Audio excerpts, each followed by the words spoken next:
You are listening to The Game of Growth, a podcast showcasing leaders from B2B industries. You will listen to behind the scenes of market journeys, ups and downs of businesses, and the impeccable survival story. Let's dive into the show. We are landing in the second episode of The Game of Growth. Now, I have to tell you this. I am excited about today's discussion with a gentleman who has a long list of accolades in his bucket. Someone who is Adobe's top 100, LinkedIn's top 50, Oracle's top 100 digital marketing professional in India and Asia. And these are just a few awards. The list is long. Let's welcome Mr. Deepan Sindhu, Director at Digital Marketing at Webenza, and Neil Patel, Digital India. I'm Tina Verma from Truepush. Let's hit it on. So, Deepan, how is the lockdown treating you? Is it good? Is it bad? How are you? Hey, thanks a lot, Tina. Lockdown, it was a bit tough initially, but I think me and my team, we have gotten used to the new normal. I think that is the keyword that is being spread around. Uh, you know, there are positives and negatives both. Of course, it is really difficult for us to not look at each other's faces. It definitely took a toll on the mental health.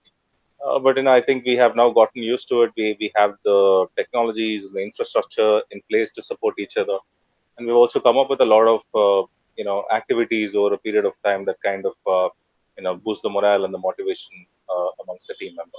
Mm-hmm. So in terms of negative per se, like I said, we are in that business, where you need a lot of face time, be it with your customers and with Right. the so we are coping up well with the challenges, and we are hopeful that the government will ease down the lockdown measures, and we get to go to our office very quickly. And along with these things, in fact, I'm waiting for two things. One is to go to my office and to have a cup of tea with my colleagues. I'm sure. So, Deepan, you are a successful marketer. Let me come down to the basics. Why marketing? We know that world is full of marketing stuff. Crazy people out there filled with brilliant marketing ideas. When did you feel that this is the place that belongs to you? I was actually an engineer. Right? Oh, To give you a bit of a story, I wanted to be an aeronautical engineer, but it was because of my parents I had to choose electrical engineer because they haven't heard of aeronautical at all. And it wasn't my decision at that time. My parents really wanted me to choose a nice college and choose a familiar department, so I had to choose electrical and electronics. Trust me, I did not enjoy it at all. I do not remember a single thing that I have learned in the 4 years of my engineering. Again, it was 2009, the rock bottom of financial crisis. We were all struggling for our jobs. I thankfully, I ended up getting a job in telecom industry. I did it for a year, but about 6 7 months into the job, I knew that it wasn't meant for me. Then it was there was this really nice institute in Hyderabad, who was doing MBA in telecom, and because of my telecom experience, and I thought, why not? Uh, that is where I had this professor in marketing who used to be from IIM. His name is Arindam Das. Uh, One of my favorite professors. In fact, he was the best when it comes to teaching marketing. That is when it fascinated me. Earlier I also used to have this thinking that marketing is sales, and he's the first person to kind of differentiate it. And he told me about all the campaigns, how brands are born, how marketing has changed the world, and marketing is all about understanding your customers and then creating something that is meaningful for them. Marketing impacts lives. I mean, we may not be doctors, but marketing certainly impacts lives all around us. And that is when it fascinated me, and I decided, I'm going to be a marketer. And in the second year of my post graduation, I did try a variety of things. Hyderabad, beautiful city, offers you a fantastic set of opportunities all around. So I did try my hands in stock market, retail. Started off a small BPO, bunch of things I did because I right. wanted to be very sure that I want to be. This is that point in my career where I have to decide something. That's when I took up a certification in digital marketing, and this whole industry fascinated me. I mean, I get into, let's say, banking or information technology. There are so many other booming industries, right? And I knew that you can't really make a name very quickly in any of those industries. And digital marketing is a fairly new subject, and I knew the potential, and I loved marketing. So I did everything that I had to do, and I started off with an organization called Ripple Links. Amazing people again, who gave me the opportunity as a fresher, and then there is no turning back. My hobby, passion, everything has been around the business that I am in and helping our customers. I do get that dopamine whenever I'm able to help our customers out of a problem, and that is how it has been. I think when you love something and when you're passionate about it, success is only a by it is obviously a byproduct, and there is no way out of it. So it is. So I'm thankful to the whole ecosystem, and our customers and my team members especially. And there is a lot more to do. Of course, this is only the beginning. That's great. That's great, Deepan. I think we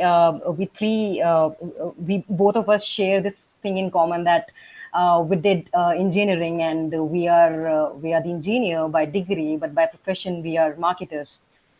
So, and I agree with you that marketing actually gives life to a product and So the growth of the company.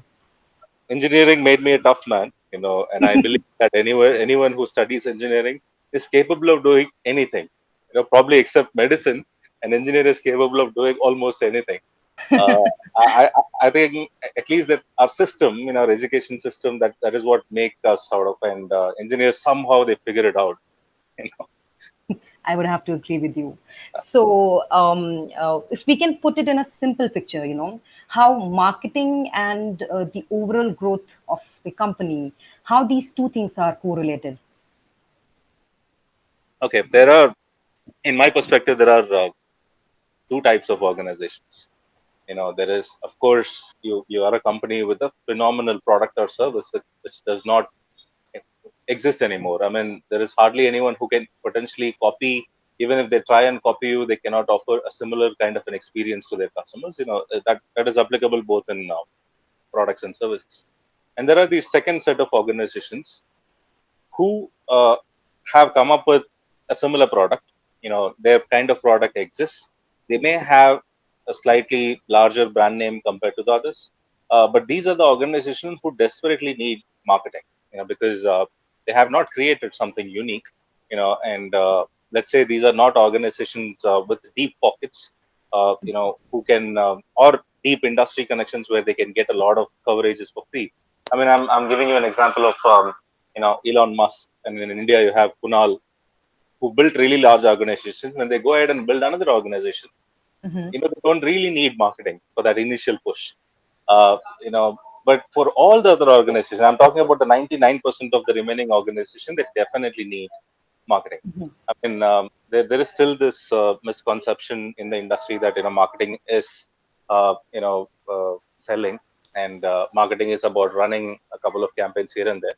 But marketing goes way beyond. It starts from the consumer research. It starts from understanding your consumer in detail. Uh, then it is about creating a campaign. Then it is about driving visibility for your product. There is so Right. much more that marketing is capable of achieving. So I believe, if you ask me, Tina, 99% of the organizations out there, they cannot survive without marketing. I agree with you, Deepan. So, also it's easier to generate. So when it's coming to the marketing of a product, it's easier to generate sets of customer data. Also, traditional marketing is now ceasing to exist and moving to like data-driven marketing. With the launch of CRMs and other tools that can provide accurate data. So, what changes have been generated in companies with this marketing approach? Why is decision making in data marketing so important? Or, if I would ask, why data driven marketing matters? That's a fantastic question, Tina. I'm going back in time a little. When digital marketing as an umbrella term started coming into the picture, and we have also evolved, and we are going. I mean, this as an industry grows. It's one of the fastest growing industries, right?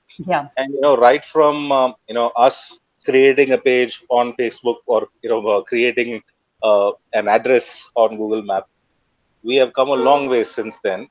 Even our advertising systems have evolved over a period of time. There was hardly anything but there was this big question that always existed. What is the ROI of what you do? I mean, you conducted an event, or you bought a sponsorship, or you bought bunch of slots in your TV advertisements or radio. I'm talking about traditional set of channels. Yeah. There has always been this big question that how do you measure the ROI, right? And it has been a bit of a gray area since almost several decades, right? I mean, in traditional marketing, the way of measurement is very different. I mean, you usually take. Yes. So I was talking about the different means of traditional channels that we have had at our disposal, right? We've had radio, print, TV, and it is always a difficult question. In a boardroom or in a marketing discussion, it is always a difficult question that what is the ROI for this activity, right? And it has Yeah. been a bit of a gray area because that we've never had strong frameworks, historically when it comes to marketing. We used to keep a specific time duration. We used to look at the number of sales that we had gotten. There used to be a lot of traditional surveys that is run amongst the customer, and it is not accurate because when I do a consumer survey with 10 people and I extrapolate it to 1,000, it is definitely not right. And it was absolutely impossible for the marketers out there to do survey with almost every individual consumer. And it was always correlated with the kind of sales that you had gotten with a specific duration.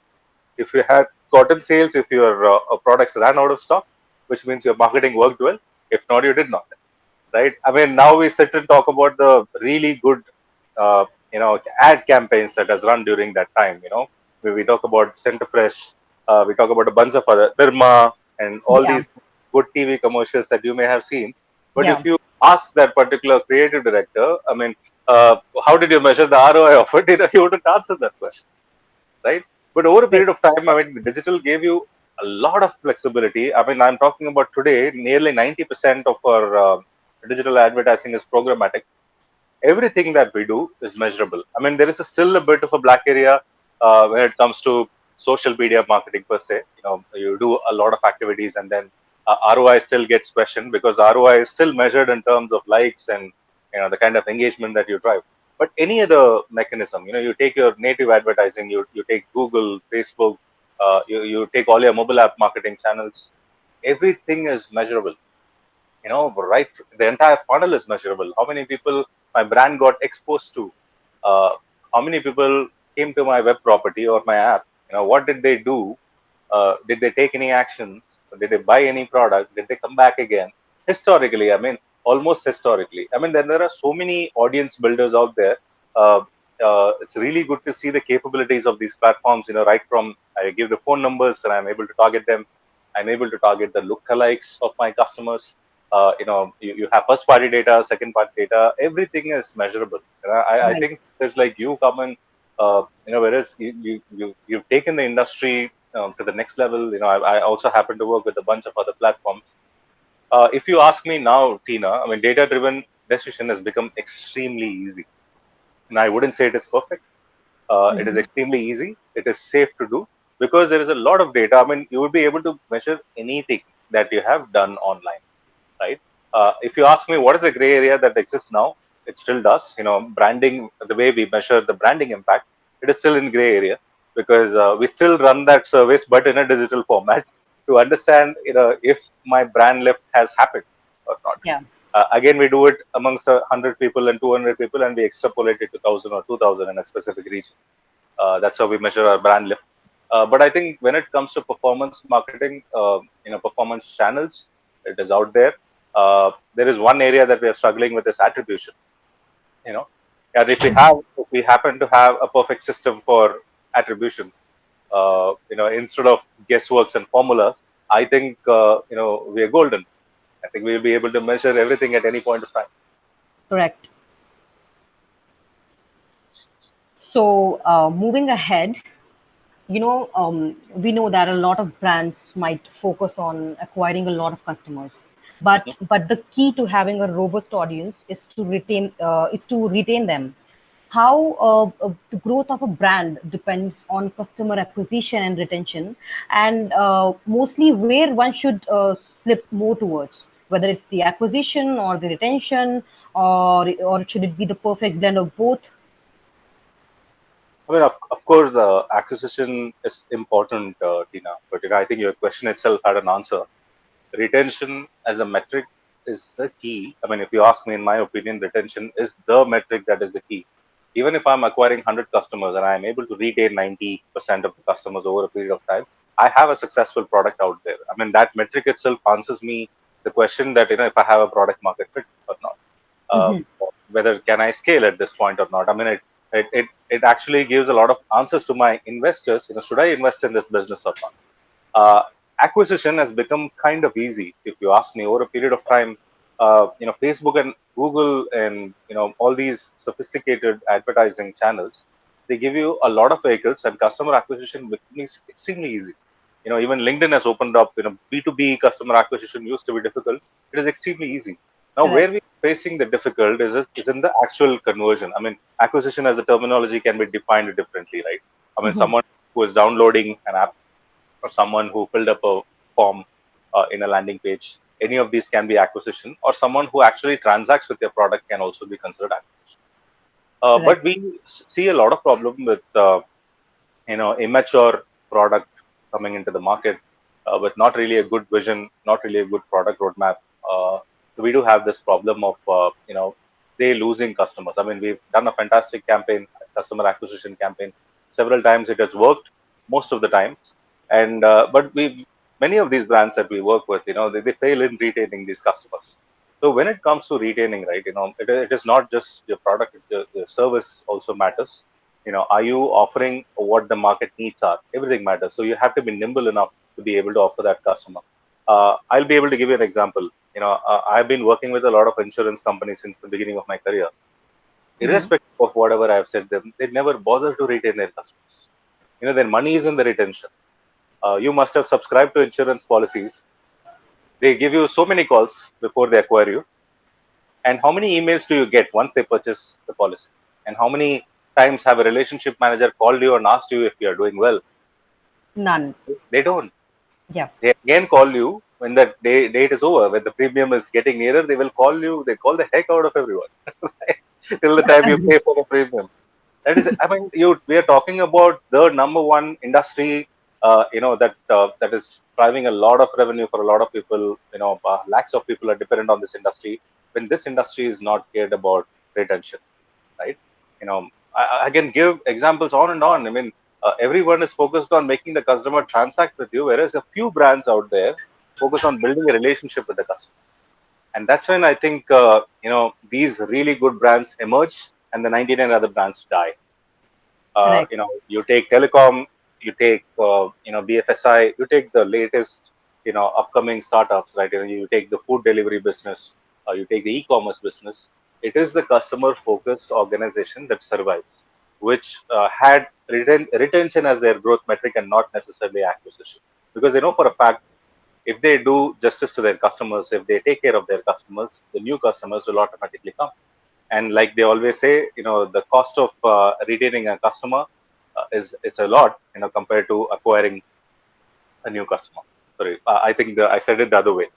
It is Yeah. actually very important to see, retain your customer rather than acquiring a new customer. One is equal to 10, one is equal to 20, are different formulas given by different people, but you get the point of what I'm trying to arrive. Yeah. So, what channels every business should use when it comes to re-engaging their visitors? Be it on mobile or a website or other channels. What every business should focus on when it comes to re-engaging their visitors. Yeah, I think it is the entire ecosystem, Dina, if you ask me. If I take the traditional channels, there is, of course, your website. There are notifications. You have desktop notifications in the website itself. And if the customer happens to sign up, for a newsletter, then email becomes your communication. If the customer has the app, then app becomes an extremely important channel. I think app is one of the major, potential product that that can play a lot of role in the retention area. Then you have social, right? There is again a very few brands that try and build engaging relationships on social media. Most of the brand look at metrics because each of these stakeholders are responsible for a certain metric to achieve. So they don't necessarily focus on building engaging relationships. So typically, all these channels that I spoke about, you take a web app, you have your social media channels, you have an email database, and of course, if you have a phone number database, a relationship can also happen through SMS. I mean, Right. if I ask you a question, Tina, I mean, the number of SMSs that you get, how many SMS is actually aimed at building a relationship with you? Oh, very, very minimum, I Very, would say. very few. Even push notifications for that matter. How many push notifications checks up on you, right? It is Mhm. the engagement apps. I have this app called Calm, and I paid for the product, just for the premium of the product. Only these kind of apps that really cares to check in with the users once in a while. That's most of the transactional apps that I have. They all focus on, I have this offer, buy this product. I have that offer, buy this product. I mean, COVID happened. There are hardly any apps that sent me a notification asking if I'm doing well or not, Yeah, correct. right? So I think that's where the play is. I've seen a couple of brands doing really well. I mean, you take Swiggy to an extent. There is Dunzo, another really good example. There is Cred. Some of these modern startups. I mean, these are all companies that comes from the backing of really good founders. Who had fantastic history, really good investors backing these companies. I think the learning is coming together, wherein everybody is understanding the Amazon way of operating, wherein take care of your customer, everything else will happen, and all Correct. your metrics will be taken care of. Amazon is the perfect example, and a client that I've been closely working with. I know how they operate. I know how they care about their customers, and how they are willing to even let go of their profit margin. When it comes to retaining a customer or taking care of their customers. For a fact that for 500 rupees, what kind of value do they offer to customers, Yeah, right? Be it native video, audio, you have faster delivery. I mean, where would you get that kind of benefits for 500 rupees? Flipkart tried to imitate that program, but I don't think it is not even close. correct. I think in-app messaging and website push notifications, these channels have actually garnered a lot of traction in the past few years, given the fact that a brand uses these channels very strategically, studying their buyer's persona and exactly when they should target it, at what frequencies they should push out the campaigns. So all of these things matters a lot. Of course, of course. I mean, push notifications as an industry has evolved a lot, right? Initially we've had a couple of these global platforms, which is capable of sending push notifications. The number of audience segments also used to be limited. I mean, it was up to the marketing manager to build those audiences, make sense. We've never had this, machine learning in place, which is capable of building audience segments on its own, which is capable of pushing automated notification or giving smart recommendations to the marketer, right? Hey, Yeah, I mean, there is this group of segment of audience who is behaving this way. Do you want to try this, right? We would ideally because there is so much out there to learn. I mean, we talk about the marketing technology landscape. It has grown to like what 12,000 odd companies now, right? There is a lot of pressure on the marketing team in every organization as well to learn all of these platforms. So I correct. think just like how Google and Facebook has done it, they've made a layman also to run profitable campaigns. It is as easy as A, B, and C. They give you exact steps. They come up with recommendations. If you are doing anything wrong, they're going to tell you, hey, this is where you're going wrong. You might want to do this. I think that is what platforms like you are, heading to now. And any smart recommendations, that would make the marketing team's life easier. And any sort of smart audience building, any sort of smart automated campaigns. Because the push notifications have gotten better, Tina, and that tells me that the technology platforms that is supporting the push notifications are also improving over a period of time. Correct. Are brands really focusing on their audience, the demographics, the behavior, their patterns, their goals? How should one build up the marketing plan considering the buyer's persona? Mm. I'll answer the part one of your question. Sure. Yes, the awareness is certainly improving. We see a lot of marketers out there because what is happening now is we are looking at the next generation becoming the marketing leaders of organizations, right? You see the early 30s and late 30s, leading the marketing functions, and they are very digital savvy, most of them, right? And these are not your typical set of marketers, who used to believe in creative and surveys and things like that, to form a buyer persona. You usually persona was an assumption. It was always an assumption. I do not know, Tina and Ravi, if you guys have seen the typical personas that is presented in, there is a John Doe, there is a Jane Doe. John does this, Jane does this. John may have studied in this college. It was only an out and out assumption. 99% of the time it was assumptions. But I think, like I said, there are the marketing ecosystem, especially in India, is witnessing a rapid change. I work with a lot of young marketing leaders out there, and all of them are extremely digital savvy, extremely data driven. I cannot put an assumption out there. You know, they don't like assumptions. And if it is a data backed recommendation, everybody loves it. I mean, if you talk about my CEO, Puneet, from Avenza, he loves data driven approach because that is what our clients like. And mm, the point I was trying to make is, it is certainly changing. The awareness is improving, and possibly 2 3 years down the line, everything would be data driven. I think even the other marketing leaders, who are not really paying a lot of attention to data, they will also change because that is what is the need of the hour. Correct. I think assumption, if I would put it in a simple picture, it could bring a death to a product. Some might be fortunate, to some extent, making an assumption and taking it forward and succeed in it, but it can ruin the complete product built from the scratch. I completely agree with you, Tina, because assumptions can kill businesses. And if you ask me, I've been an advocate of going against assumptions, because you walk into a boardroom today, right? And there is a lot of assumptions thrown on the table. You'd be surprised. Yesterday, I was in a meeting. I mean, I cannot name the client, of course, full of assumptions thrown on the table. I mean, they even went to an extent saying that who uses Facebook these days? TikTok is a popular channel. I mean, come on, right? On what basis are you telling us this? And people say that TikTok is not a channel used by India SCCA. That's not true.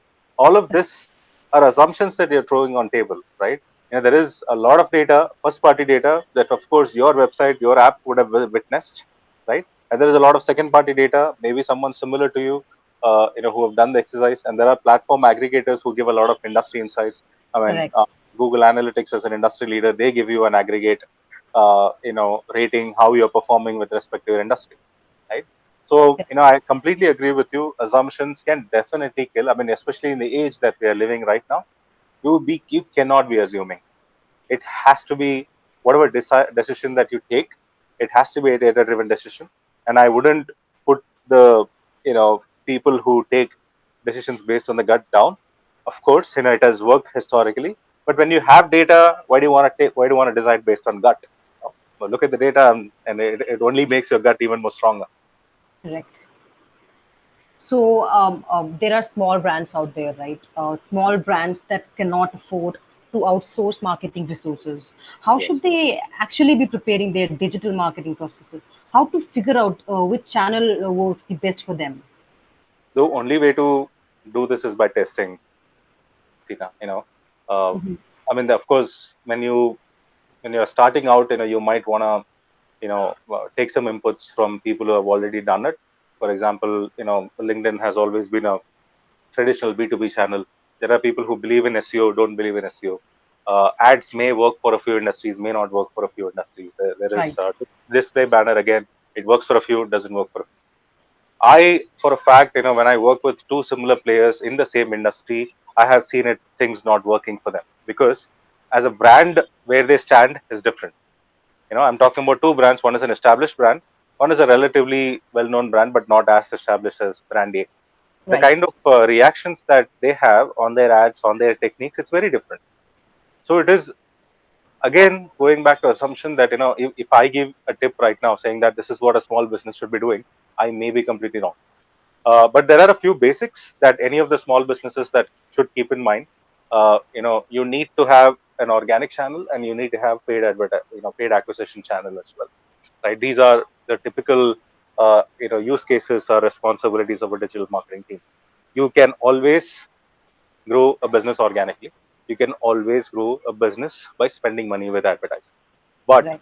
when it comes to the choice of channels, how much should you do? To what extent should you do? How do you scale? That boils down to testing. So you will have to test all these channels, see what is working, see what kind of messages people are reacting to. But the systems have gotten so sophisticated these days, where you don't worry about the system. I mean, you don't worry about Google or Facebook, or your push notification partner, because they're all sophisticated. They have done it for 100 other businesses. It boils down to what you are communicating to your customers. So communication becomes key. So what I would say for any of the small businesses out there is, of course, you don't have to deploy a fully functional digital marketing team. Hire someone who's a jack of all trades but specialized in one or two of the techniques. Believe in that person, support that person, because the systems that are around you, if you want to do SEO, if you want to do paid advertising, if you want to do influencer marketing per se, there are so many tools out there that makes the life of a digital marketer very easy. So you don't necessarily have to hire a large agency, or excuse me, or a large digital marketing team in order to test, crawl, run. Uh, a good one digital marketer is more than enough. Possibly, you can uh, complement that team with a good writer and a good designer. If you're a product organization, you're very likely to have a designer. Let that designer only contribute to the marketing function. A good writer is very important. uh, Good copywriter, I'm going to say, that copywriter is extremely key. Like I said, the advertising systems, the martech stack have become so advanced, wherein the person who is controlling the tool has to only put out really good messaging that resonates well with the audience, right?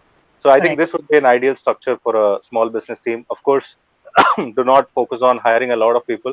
Start working with freelancers in the network. Take references from other people. And I've seen this freelancer economy also growing very fast in India. A lot of qualified people, who want to start on their own, they start as a freelancer. These are really qualified people who have worked in large organizations, done stuff. So you can rope them in, start building it up. And once you have a system that you feel is working for you, that's the time you have to invest in a team, invest in an agency. Correct. I think also I would agree with you. You said that it's better always to have figure out the best channel that works for you. To Yeah, figure out at least one or two channels that would actually be the potential further. Just like a bullseye framework, which speaks of putting different channels on a table and then figuring out which works the best, and the process goes on until you find the one or two or three best channels that would actually generate the correct leads for your brand. I agree, Tina. And there is one more disease that is spreading as well, apart from COVID. That is a disease of experiments, right? Uh, Yeah. Everybody talks about it. Has become a fancy terminology in the industry, that test, and experiment. I had this interesting conversation with one of the brands, wherein they had a budget of 10,000 and they wanted to run 12 different tests, right? So the thing is, again, it cannot be abused. When we say tests, these are tests with proper hypothesis. These are tests with proper measurements framework. A/B testing is becoming a little old. AA testing is really becoming popular. So it is Agree. really important, for the team to understand, how many experiments are they running. Do they have a proper measurements framework in place? Are they reviewing the results? Has Correct. enough justice been done to the different kind of tests that you have run? I mean, you cannot run a test for a day and say that it did not work, right? So some of Correct. the these things exist in the market today, which is very disheartening, wherein people talk about a lot of tests, but they don't really know how to do it. People do not give justice to enough tests. They don't actually spend a lot of time and money and effort on these individual tests before concluding whether the test worked or not. So I Correct. think that's where the learning curve is for the founder of a business, right? Or even the owner of the product, owner of the service, the head of marketing. So they've had to master these tests as well. Put in a lot of effort, do that justice, give enough effort, and then conclude whether it is working or not. Because these channels have worked for other businesses, right? If it hasn't worked for you, that is your problem, not the channel's problem.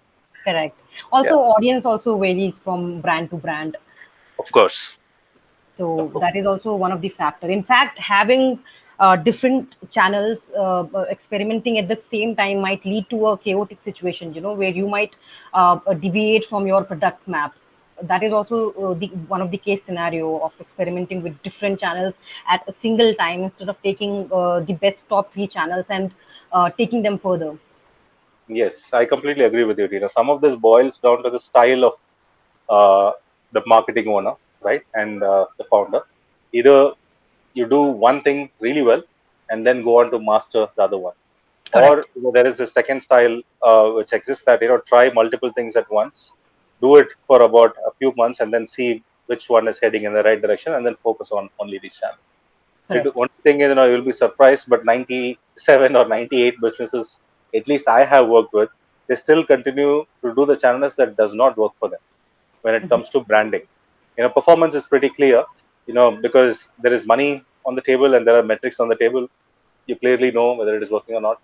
But when it comes to branding, I think we are still a long way from, running a lot of tests, picking the right choice of channels. And it is a difficult decision for larger brands to let go of a channel, you know, Yeah. because there's a lot of, it took a lot of pain from their side to take internal approvals, stakeholder approvals on building channel, investing in a channel. It is also a difficult decision for them to let go of that channel, because they will be questioned that Correct. if you think the channel is not working well for you, why did you invest so many lakhs and so many years of effort into it? So because of that, many of the brands continue to do it, but I still see that changing. There are a lot of brands out there who are taking bolder decisions. If a channel is not working for you, not working for you, and they move on, right? I think that is the approach that all of us have to adopt. Test different channels, give enough effort, see what is working, and focus on that one channel, and do be the best in that channel. Great. So, very small question. Any pocket-friendly tools that you would recommend for brands that would help in making marketing decisions? Oh, you would be surprised. I know at least about 2000 Oh or my two, God. and and on my day-to-day basis, me and my team, we use at least 100 tools, because we are a marketing agency, right? And Correct. we work with at least about 50, 60 odd customers, and each of them with their own challenges. So you will have to probably ask me a targeted question if you're looking at a specific tool recommendation. So, I would ask you your top three favorites. Okay. Now you put me in a difficult situation. I will take in a small business into consideration, right? We are talking about a small business who may not have the luxury of investing in a marketing team or investing in a lot of tools. Right. One thing that I tell you is there are a lot of free tools out there. Okay, really good tools that will help support your businesses. For example, if you are not in a position to hire a designer, there are a lot of cloud-based design tools available out there which anybody can use and make brilliant designs. One of that is Canva, right? There is Canva, there is Adobe Spark, and there is someone called Snapper. All of Yeah. these three tools does the same. They are capable of making any marketing collateral that you need, be it a social media design, social media video, you want to make a business card, any of that sort, that your marketing organization would need. So these tools are free. They do have their pro version as well. When you're comfortable, free itself can do a lot of the things I that would you. agree with you actually, because I'll give you an example. When our designers, when the designers of Truepush are actually loaded, and it's like it's just a 1 or 2 minute work, then I would like, okay, it's time for Canva. I'm going to use it. Canva has been a lifesaver, Tina. You wouldn't even believe there are a number of instances wherein designers, they operate in a certain way, right? They can, some of the times that perfection is not required. To test something out there, we cannot be thinking about 10, 15 days, to what to put there. you know and that's where, tools like Canva has been a savior, that I think that should be the main in founders kit. And I like this really. It's not a tool, but it's an aggregator platform called AppSumo. At AppSumo lists a lot of free deals, free softwares, free resources. Plus, they also get a lot of softwares, really good softwares on discount. AppSumo does a good job in filtering the software, making sure that the tool is good. So that again should be part of a small business. They at least should sign up and receive newsletters. Go check the platform once in a while, because you'll be surprised. The tool that you could potentially be paying $1,000 or $1,200, you'll be Wow. paying $40 or $50 per year. So they bring amazing deals on products. And I mean, there's this two way as well. If you want to grow your customer base, you can go list your product in AppSumo as well. I mean, Oh, if yeah, you think of you course. have a solid product and you don't mind compromising on your perfect margin, you need that initial traction to come to your product. You can always talk to AppSumo and list your product. They have a huge community of potential customers across the globe, and even if people are not buying the product, the visibility that you get is amazing, right? Correct. So that is one. When it comes to actual marketing, right? There are a few tools out there. For example, when it comes to SEO, we use Ahrefs predominantly. Correct. It's not a free tool, but trust me, that's worth the investment. Ahrefs. In fact, we So we also do use the same tool. yeah, yeah. So when it comes to SEO, I don't think, I mean, you don't need to invest in any other tool. There are a ton of free tools available out there for SEO. All of them do a good job. But if you have to invest and an all-in-one tool that takes care of your SEO, then it has to be Ahrefs. Uh, yeah, I think that is like a base setup for any marketing organization. When it comes to paid advertising, you don't have to invest in any tool now, because the advertising interface of Google and Facebook has evolved a lot. Anyone who's a beginner, anyone who's using it the first time also will be able to easily run campaigns. Only if you need profitable campaigns, that's when you actually contact a specialist. There are multiple tools out there that actually makes this advertising easier as well. But a small business or someone who's just getting started with digital marketing, you don't really need to invest in a platform to manage your paid advertising.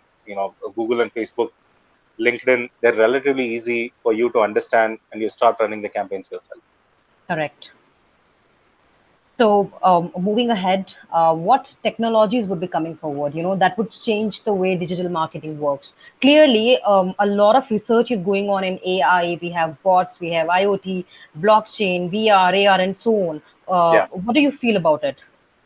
No, I feel first of all very excited about it. In fact, people find me creepy, right? When I give lectures, to a very fresh set of audience. Let's say these are not typically marketers; these are executives in really large organizations, or they come from a tech background or a sales background. The amount of data that Google and Facebook has about a visitor, it surprises them. They feel violated. But as a marketer, it is interesting. The more I know about a customer, the more targeted campaigns I'll be able to run. The more I understand the preferences of the customer, the successful like my campaigns are, right? Having said that, anything that is creepy, violating the privacy, I wouldn't encourage any of the marketers to do it, because there is for marketing also, there is a parallel black hat world that exists, wherein it can really creep Yes, things out of people.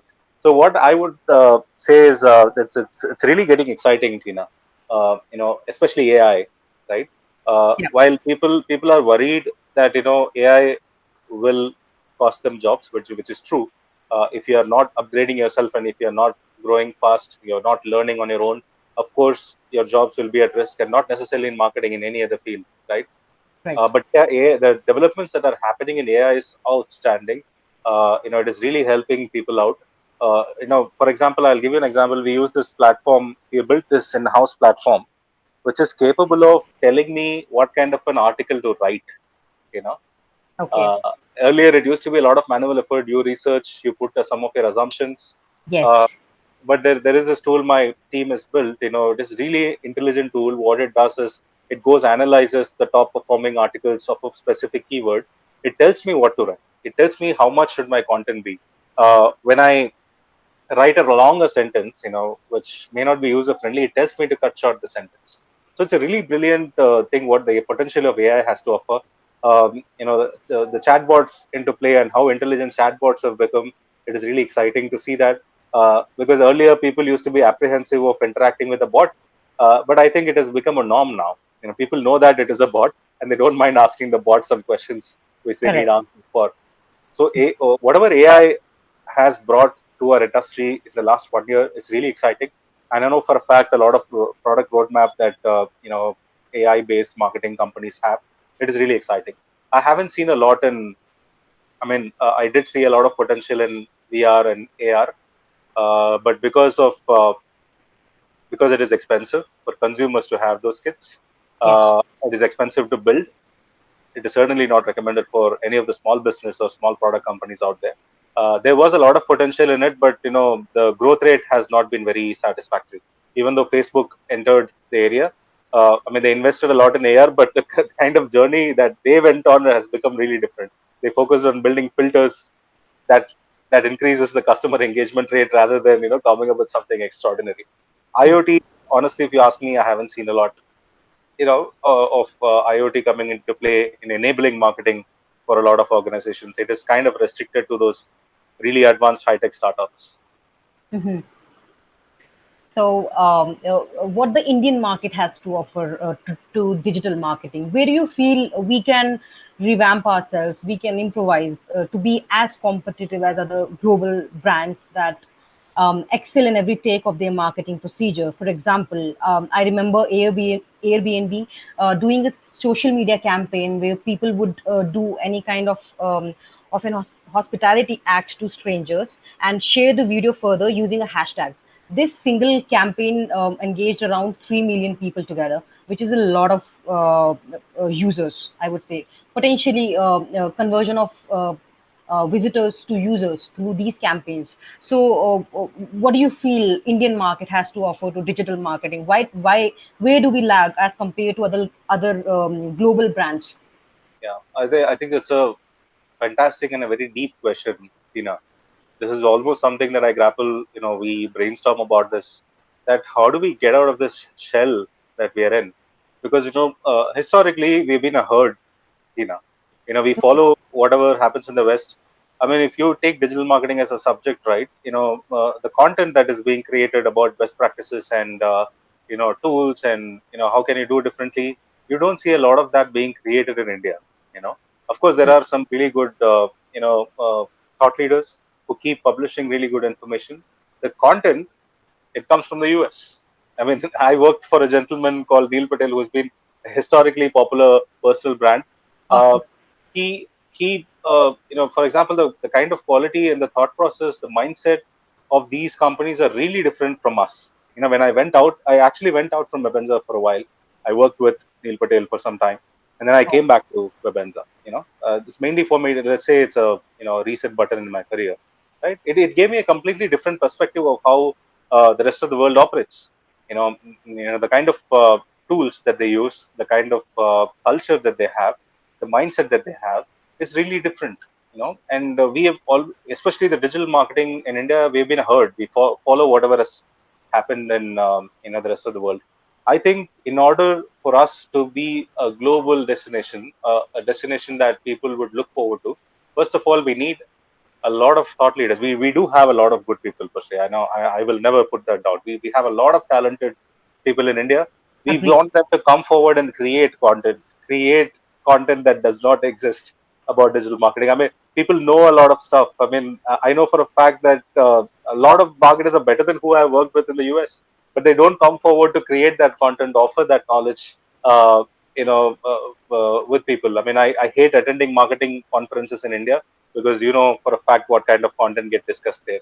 So I really need the marketing practitioners in India to come forward, share their learning with the community, share tactical day-to-day stuff with the community instead of speaking very high level about digital marketing. That is solution number one for us to be looked after as someone who is really good at digital marketing. Solution number two is again people asking for examples and that mindset of failure. That if I try something new, will it result in a failure, right? Correct. I think our education system, Tina, our parents, forefathers, that is what they have put into our mind. I see that the next generation is changing. Their mindset is completely different. They question things. They question, if you walk into a digital agency, they will ask you to do Facebook, do SEO, but nobody questions, right? Correct. Why should I do this? Why does this thing exist in first place? Is there a different way that I can do it? Right? The term growth mindset did not emerge from India, right? There's a term jugaad that exists in India, but the Yes. growth mindset term comes from the US. Correct. I think that mindset, it is not, it's easier said than done because that is the way our minds have been shaped up since we were born in the country. the government policies, everything that is around us, what is being shown to us in TV, what is being shown to us in movies. It's get a job. This is our mindset has been. So the mindset has to completely change, and I see that happening already. Wherein these youngsters, who's in their 20s and who's coming out of the colleges, who studying in really good schools now, they question everything. Their thinking is different. They Correct. don't follow the traditional practices which is historically existed. That only when we start doing that, when we run a new experiment that did not was run anywhere else, Tina, that's when we succeed. That's when, We have a lot of smart, frugal entrepreneurs, I would say. yeah, So frugal entrepreneurs. We do have a lot of innovation per se in retail, and people who are living next to us have stores, right? Their mindset is really different. I mean, these are the frugal innovators, right? They have correct. survived. I mean, we are living in the post-COVID world, and people have managed to survive, right? I Yeah, think that is wonderful. Wherein in the US, the number of jobs that has gone out of people and the number of businesses that has gone out of business. India, I think we have done reasonably well, in terms of how we have adapted to the post-COVID world. I do believe we have a lot of innovators, but there is this bit of a mindset problem. I mean, if you ask me, right, I know for a fact I have this, but my mindset does not let me escape. So there, correct. I need an advice from someone from Deepan. Deepan Weaver, you should probably look at it this way. That is what I enjoyed working with Neil and his team, because they look at problems differently. They look at coming up with solutions differently. They don't look at small hard work and small impact stuff. They look at hard work and big impact. Correct. That mindset, I think, is a lot. And the third thing, we have to stop these marketing conferences in India. I don't know. If you ask me, I mean, I might probably earn the wrath of people, but if these marketing conferences, that preaches marketing, that this is what digital marketing is, it's wrong. Because when someone is entering the industry, or a founder who has not been exposed to marketing, when they listen to these kind of people, they're being misguided. I mean, Correct. there are some self-proclaimed thought leaders that exist, today in India. I mean, they teach this is what digital is. You should keep creating video. You should keep doing that. Oh, that mentality of following these people should stop. We need the marketing practitioners of India to come forward and create content. They have to run conferences instead of the people who typically do or speak in a conference.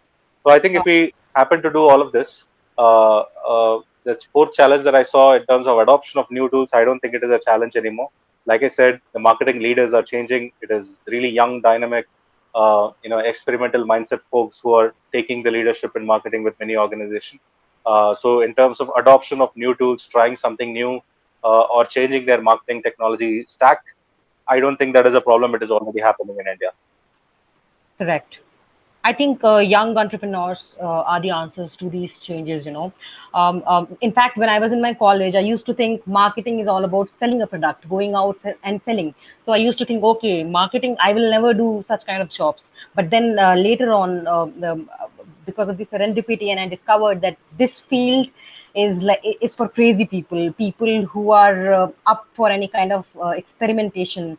So, what kind of advice would you like to give to the very young students in colleges who want to actually grow a career in marketing? Right. That's a good question. In fact, I do that a lot. When I speak to young people across the country, what I tell them is, try everything that you can. I mean, this is the age where you can fail and nobody will judge you or question you.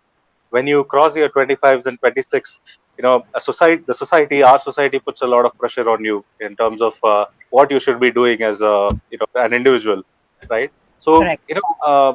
what they should be doing is, they should try and implement whatever they are reading or learning out there. Not fail to experiment. Do whatever that you want to do. Nobody is going to judge you, because we have, at least, we as a company have moved away from looking at traditional resumes, right?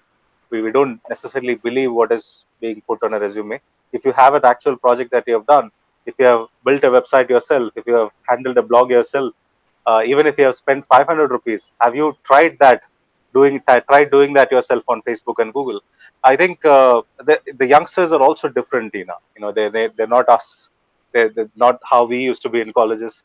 I see a lot of them out there, having their own podcast these days, having their own YouTube channel, trying and doing freelance for free for a lot of small businesses out there. Uh, I think that is a mentality the rest of the India needs to have, because most of the students that I have interacted with are from tier one. So the rest of the students, you should know that things are free. You don't have to, first of all, invest in education. Okay, everything out there is available for free. Find a mentor early in your age and don't follow many different mentors. Find one mentor and stick to that mentor. Make sure that you're choosing the right one, right? Correct. Learn a lot, read a lot, implement it, because if you don't implement it, you will eventually forget it. Build a website yourself, do SEO yourself, run some ads, take some 1,000 rupees from your mom or dad, run it. I'm sure they will appreciate it instead of you spending it on a weekend party. If you do In that, fact. if you do that, even if you have failed, that's completely okay. That's completely fine. You show this is what I have experimented with, and this is the kind of results I have gotten. I may have failed, and that is why I'm here, right? And I need help. And also find one mentor, who is going to guide you on your path, and try a lot of these things, even before you turn 20. Try a lot of those things, because that's what the rest of the world is doing, and India is not, which is very disheartening to see, because they are given a lot of freedom to do that, at their young age, and we are not. But I think again the mindset is slowly changing. You do have an opportunity to learn and experiment, try a lot without getting judged. Don't look at getting a job. That is a mindset that I have been brought up with, and I'm really struggling to get out of that cocoon. So Yeah. come out with a mindset that you want to build businesses, you want to give jobs, and you can. We are a country with a lot of potential. We are a country with 130 crore people, right? All of these are your customers. That's We can true. support each other. We don't necessarily have to go to the rest of the world and and beg for their ideas and things like that. We can build whatever we need for our own, and I would actually want the next generation students to come out of the college with that mindset. And if you have to come out of the college with that mindset, you have to have implemented a lot of these things, and it is quite easy. Please don't spend money on education. Everything is available for free. Hmm. All you need to do is ask someone who can point you in that right direction. Correct. I think this goes with the strategy of the Prime Minister, Atmanirbhar Bano, the self-dependent, and this also goes with this fact. That was a wonderful session, Deepan. Thanks a lot. This Thank was you, Data. such a great discussion we had covering different aspects of the marketing industry. Of course, it's a never-ending discussion, but since the time permits, ladies and gentlemen, this was Mr. Deepan Sidhu, Marketing Director at Webenza, and Neil Patel, Digital India. We are coming up with a lot of informational stuff with some crazy minds out there redefining the growth. Stay tuned to Game of Growth for upcoming podcasts. Follow us on LinkedIn and Facebook. The links are in the description. For more information, visit us at www.truepush.com/knowledgebase.